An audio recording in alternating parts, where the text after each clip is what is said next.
할렐루야. 오늘 골로새서 1장 말씀 함께 은혜를 나누겠습니다.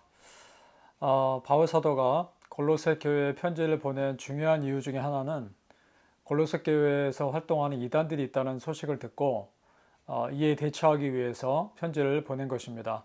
오늘 특별히 1장에 나오는 이단은 영지주의 이단에 대한 그런 경고입니다.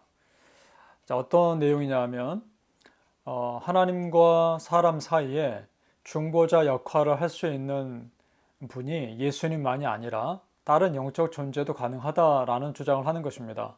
그래서 예수님을 하나님보다는 못하고 천사보다는 약간 우월한 그런 어떤 영적인 영웅 정도로 생각하는 그러한 이단이었죠.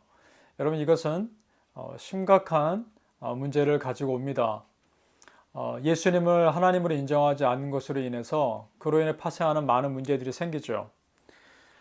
그래서 에베소 교회가 예수님의 몸된 교회에 집중하는 말씀의 내용이었다면 오늘 골로새서 내용은 그 교회의 머리 되신 예수님에게 집중하는 그런 내용이 많이 나옵니다.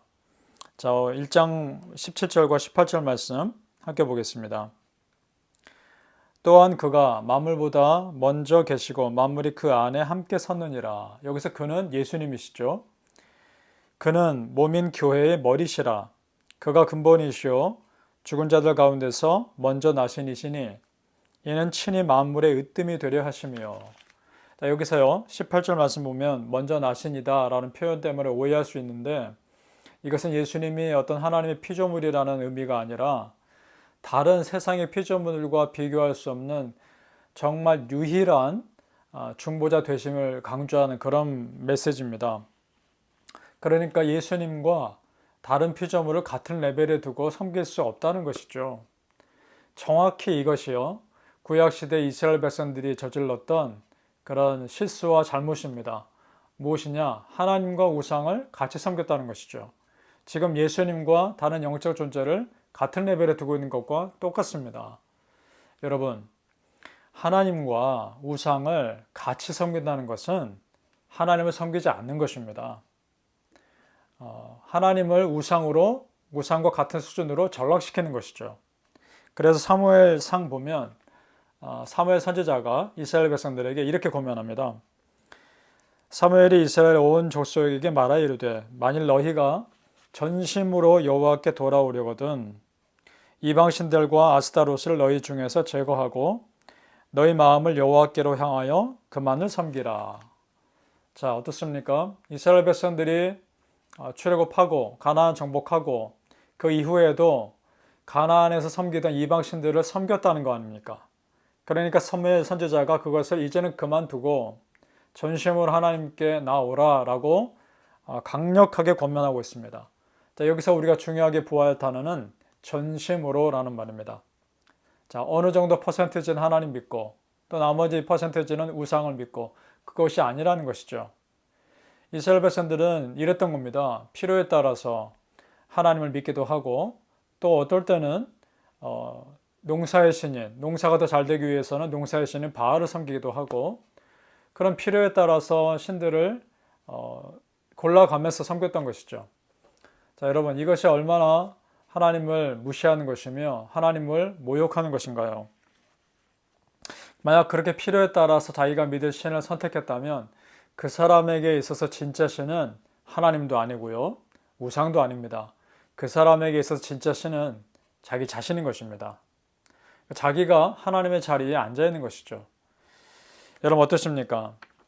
내가 내 안에 하나님의 은혜에 집중하지 못하게 하는 그 무엇이 있다면 그것이 곧 우상일 수 있다는 것입니다.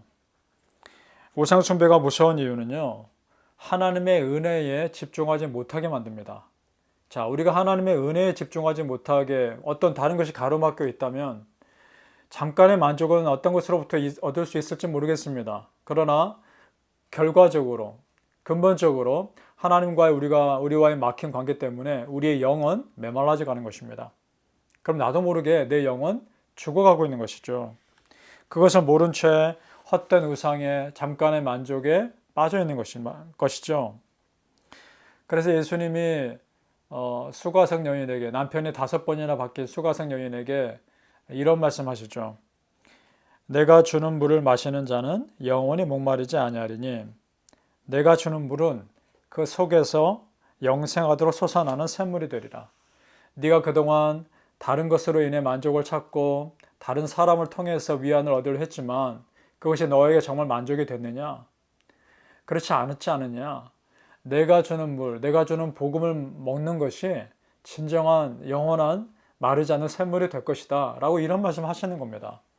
여러분, 우리가 하나님께 나아가 주의 은혜를 구하는 것만이 우리의 영원히 메마르지 않는 은혜의 길인 줄로 믿습니다. 따라서 우리 마음이 다른 어떤 것으로 갈급할 것이 아니라 하나님의 은혜에 갈급하시고 하나님이 주신 은혜에 목마를 수 있기를 예수님의 이름으로 축복합니다. 그리고 하나님을 알아가는 데에 정말 더 많은 마음을 쏟으실 수 있기를 간절히 소망합니다. 바울 사도의 서신을 보면 이런 마음이 듭니다. 어떤 마음이냐면 굉장히 비장하다, 굉장히 엄숙하다 이런 마음이 듭니다. 특별히 옥중 서신은 더욱 그렇죠. 우리가 예수를 믿는 것은 참 기쁘고 행복한 것입니다. 그런데 바울 사도의 이 말씀을 읽어보면 왠지 무겁고 고생을 많이 해야 거룩한 삶을 사는 것 같은 그런 느낌이 든단 말입니다. 자, 그런데 2장 24절에 바울이 이렇게 또 말하죠. 나는 이제 너희를 위하여 받는 괴로움을 기뻐하고 그리스도의 남은 고난을 그의 몸된 교회를 위해 내 육체에 채우노라. 이렇게 말하니까 우리가 이렇게 살아야 될 것 같은 부담이 다가오죠. 그렇지 않으신가요? 그런데 우리는 바울이 지금 환경을 이해해야 합니다. 바울이 지금 어디서 이 골로새서를 쓰고 있는 것입니까? 감옥에서 쓰고 있다는 것입니다. 바울은 지금 하루하루가 그에게는 마지막 같은 겁니다. 오늘 죽을지 내일 죽을지 어떻게 될지 모르는 삶을 살고 있는 그가 정말 이제 막 믿음을 시작한 이방의 초신자들, 그 교회 성도들에게 간절한 마음으로 편지를 쓰고 있다 보니 이럴 수밖에 없는 것이죠. 정말 우리의 믿음이에요, 여러분.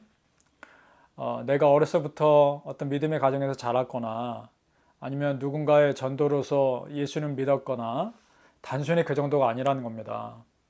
우선은 기본적으로 예수 그리스도의 피값으로 세워진 교회의 믿음에 전통하는 데가 있다는 것이고요. 그리고 그 믿음이 있어지기까지 수많은 신앙의 선배들이 순교를 당하면서 그 피값으로 교회가 이어져 왔다는 것입니다. 그 은혜 아래 지금까지 복음이 우리에게 전해져서 내가 예수님 믿은 것이죠. 그렇게 생각하면 여러분 우리의 믿음은요 결코 가벼울 수 없는 겁니다. 그리고 지금의 삶에 있어서 정말 진실하게 살아갈 수밖에 없는 겁니다. 그 믿음이 얼마나 귀한 믿음인가요? 바라기는 우리 성도님들, 우리 믿음이 결코 가볍게 주어진 믿음이 아니라는 것을 아시고 여러분에게 주어진 하루하루의 삶이 정말 진실할 수 있기를 축복합니다. 오늘 내가 드리는 내가 말씀 있는 그 말씀, 내가 살고 있는 그 예배자로서의 삶이 정말 다시 돌아오지는 단 한 번의 삶이라는 그런 마음, 간절한 마음 가지고 바울 사도가 매일매일 그렇게 살았던 것처럼 우리가 그렇게 살 수 있기를 예수님 이름으로 축복합니다. 기도하겠습니다. 아버지 하나님, 크리스찬의 삶은 결코 가벼운 삶이 아님을 압니다.